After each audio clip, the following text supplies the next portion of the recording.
Le jour où, un podcast IF Prof. IF Prof, la communauté des professionnels de l'éducation francophone.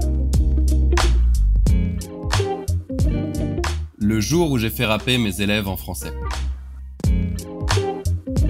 Bonjour à tous, je m'appelle Alexandre, j'ai 29 ans, je suis breton 100% pur beurre, de Rennes, et j'enseigne maintenant le français à Beihai, en Chine, dans la province du Guangxi, depuis maintenant 3 ans. Alors j'ai décidé d'apprendre le chinois après le bac, puisqu'il y avait une école à côté de chez moi. À cette époque-là, j'étais un peu perdu, je savais pas trop quoi faire, et donc j'avais envie de partir en Asie pour explorer un pays qu'on connaissait pas encore dans la famille.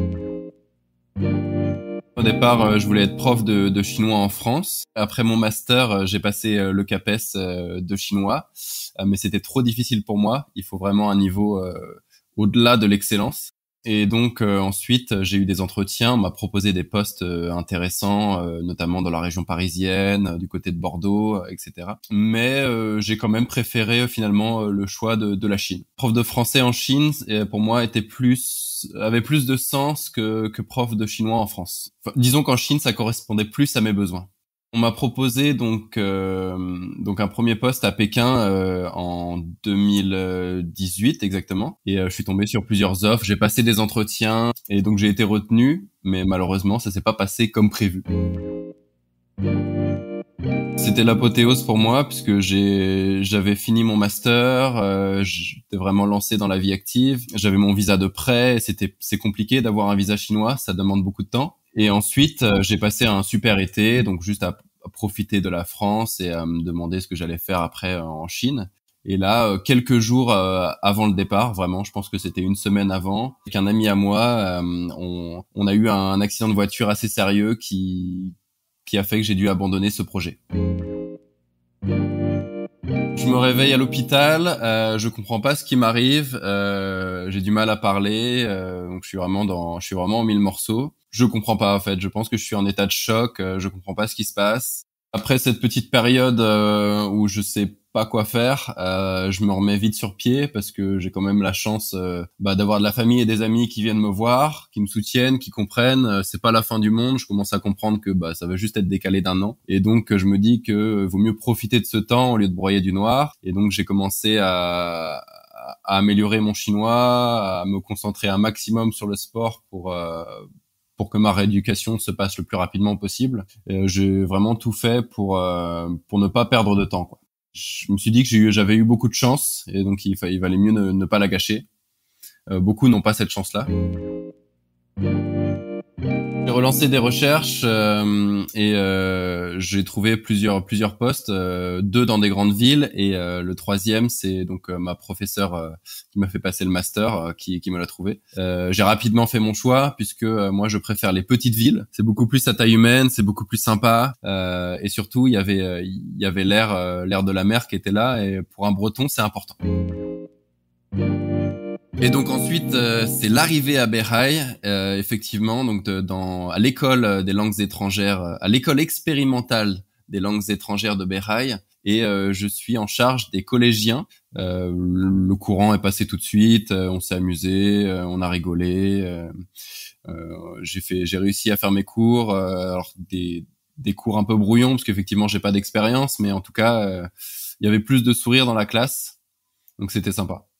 Le statut de prof en Chine est très particulier, c'est une profession qui est très respectée. On a vraiment un respect des élèves et des parents. On nous dit vraiment monsieur, madame, dans les couloirs on nous salue.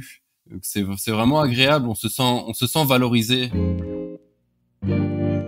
À Beihai, pour moi c'était un choc culturel, dépaysement total, ils mangent tout chaud, la salade chaude, les huîtres chaudes. Les Chinois osent pas les huîtres fraîches. Ils trouvent ça bizarre. Tout comme nous, on trouve les huîtres chaudes bizarres. Eux, pareil, c'est pourquoi est-ce qu'on mange des huîtres froides?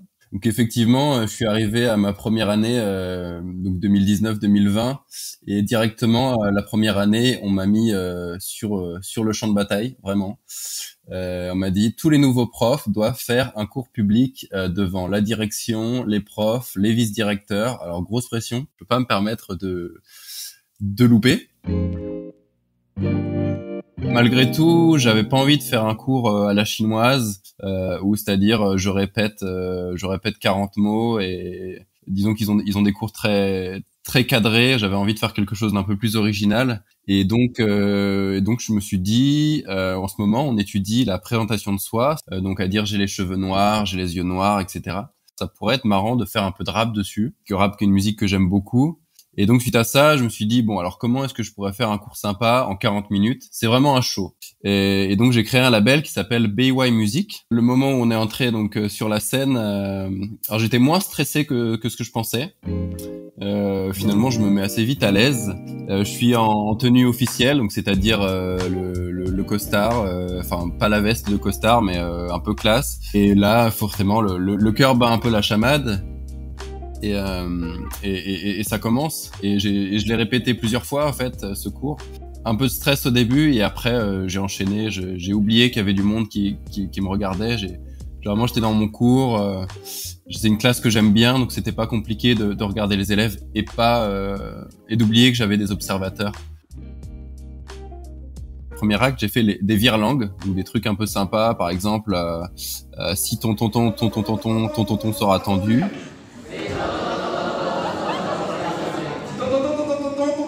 Des petits virelangues, voilà, c'était sympa. Les élèves ont rigolé. À la fin, j'ai un élève donc qui s'appelle Tom Sou. Parce que je leur ai tous donné des prénoms français, donc on a des Victor, Victoire, Nolwenn, etc. Et Tom Sou, donc à un moment ils sont passés tous, ils ont fait leur rap par groupe avec les musiques que j'avais choisies. Et oui, il y en a un qui tout d'un coup s'est totalement lâché, j'ai pas compris, il commence à rapper en bougeant ses bras vraiment dans tous les sens.